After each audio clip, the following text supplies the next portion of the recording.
People are rising up everywhere, from Chile to Hong Kong to Lebanon, Iraq, and France. But why are some of them good and others violent? What makes a protester courageous? What makes a protester bad? Which ones are rioters? And which ones are fighting the good fight?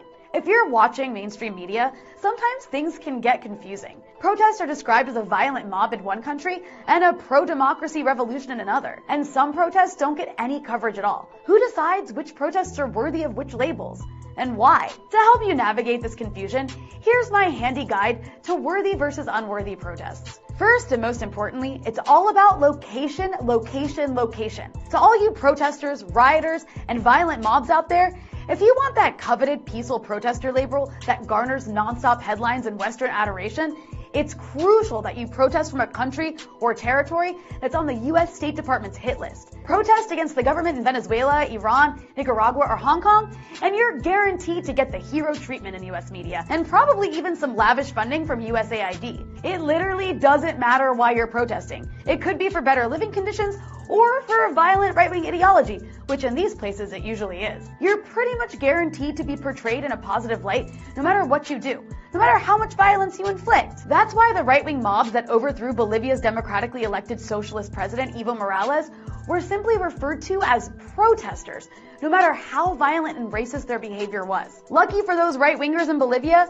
the US doesn't like Latin American countries to have socialist leaders, especially where there are resources to mine. So for 2 weeks, these violent right-wing mobs rioted for the downfall of Morales after refusing to accept the results of his re-election. They broke into Bolivian radio offices, forced out the workers, and tied one of them to a tree, and were still called protesters. Even after they kidnapped and publicly tortured a Bolivian town socialist mayor, forcibly cut her hair, doused her in red paint, and paraded her through the streets barefoot, the BBC referred to them as a crowd of protesters. The New York Times also saw these kidnappers as merely protesters. Meanwhile, the US-supported military coup against Morales following the riots was celebrated as a victory for anti-government protesters. Really makes you wonder how these people would have covered Pinochet's violent takeover of Chile in 1973. It would have gone something like, pro-democracy protester Augusto Pinochet succeeded in unseating authoritarian leader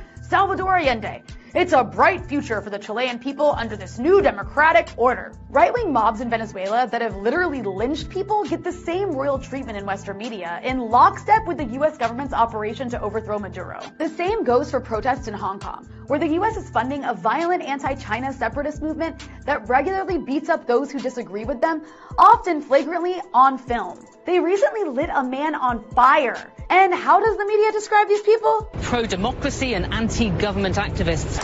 Peaceful demonstration inside. It was a peaceful protest of pro-democracy activists. These so-called pro-democracy activists haven't said much about democracy. They're just anti-China. Hence, they're good, lovable protesters. Speaking of which, for those of you protesting governments that are friends with the US, you're shit out of luck.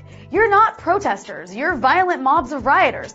Or your protests are treated like they don't exist. In Chile, there were massive demonstrations in the streets against the austerity measures of Chilean President Sebastián Piñera, who sent in tanks to quell them. Security forces were blinding, torturing, and killing protesters. But Piñera is an ally of the US government and corporate interests. So unlike the demonstrators in Bolivia or Venezuela or Hong Kong, the protesters in Chile aren't protesting, they're... Rioting continued in spite of a curfew imposed for a second consecutive night. Looting and riots have spread across the country. The US government, for its part, blamed Russian meddling for stoking the protests in Chile, while praising the violent coup by their allies in Bolivia as a win for democracy. Kinda makes terms like protester and democracy meaningless, huh? Or how about the protests in Honduras against the US-supported government whose neoliberal regime has impoverished the country and encouraged the violent pillaging of its natural resources to the detriment of indigenous communities. But these aren't protesters, they're... An angry mob faces off with Honduran security forces. The same goes for protests against austerity in Ecuador,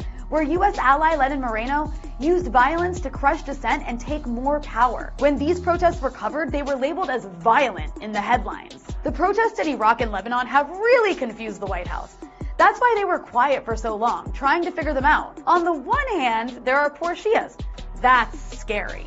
On the other hand, there are DJs, liberal activists, and anti-Hezbollah protesters, getting Washington and the media excited. And Iraqi Shias have even targeted the Iranian consulate in their rage against the entire system. That gets Washington really excited. Where do weapons fit into all of this? In some places, you can still be a protester even if you're armed and fascist, as long as you're agitating against the government in one of America's shitless countries. Like those peaceful pro-democracy rebels in Syria and Libya that turned into Al-Qaeda and ISIS. They got called protesters even after they shot at people. Then they graduated to freedom fighters and cute rebels.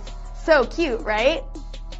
But Palestinians, forget about it. You can't even carry a rock, or you're a terrorist. And definitely don't approach any fences, or you'll get shot and the international media will lose interest even as the body count rises into the hundreds. You see, protests are worthy or unworthy based solely on how they impact US geostrategic interests.